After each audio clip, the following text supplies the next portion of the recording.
want to begin by saying that it's my job really to sum things up here, propose a toast to the relationship. I'm very, very honored to do so. I've met a lot of wonderful people the last several years in China. Some of my best friends are in China, they're Chinese. My wife and I love this job representing the United States in China. I was earlier in the Congress for about 36, 40 years actually. That was a great job, but this is even better.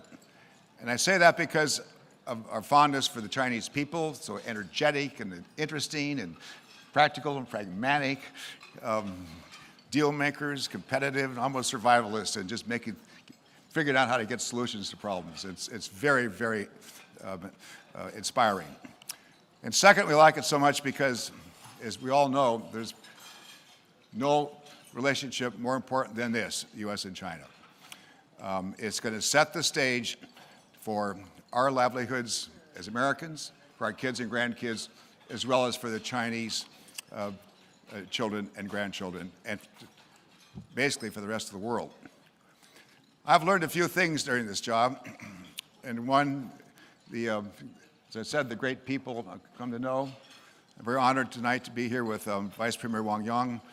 Among all the people I've worked with in the leadership in China, Vice Premier Wang has been one that I'm most impressed with. He's a deal maker, he's a compromiser, he gets things done, and that's meant so much to me, and I'm very glad that he's here tonight and we're honoring him.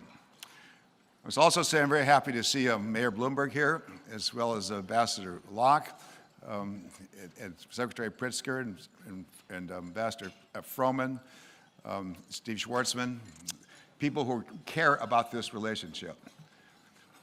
This is JCCT. We made a lot of progress. Michael Bloomberg said it when he said, we've come a long way, no relationship is more important than this. But obviously, we have to keep going. When you're treading water, you're actually sinking. We have to keep going and work even better than we have in the past. And I want to compliment all who have worked so much at JCCT. This is hard work. Up late at night, worked so hard. My friend Xiang Tuan is one of them, one of my friends here today. And I just want to thank all of you on behalf of all of us here today working on the relationship. We thank you for your hard work at JCCT. It's really quite important.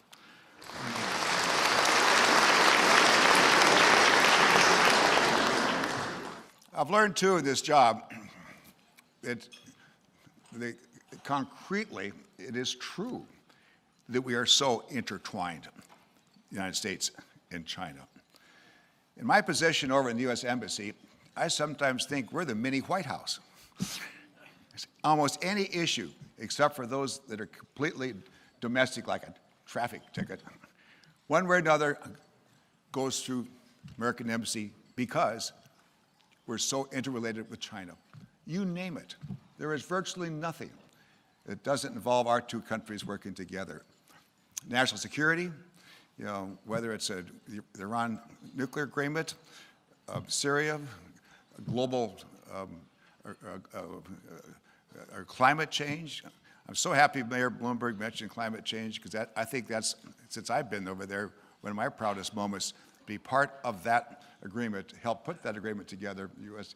and China, with respect to that November 14 agreement. But third world governance, too, is an area where we work so well together. Attacking Ebola. And of course, all the other national security concerns we have, North Korea is one that's most important and most difficult to deal with right now. We're so intertwined, which means that we have to just work on this relationship even more.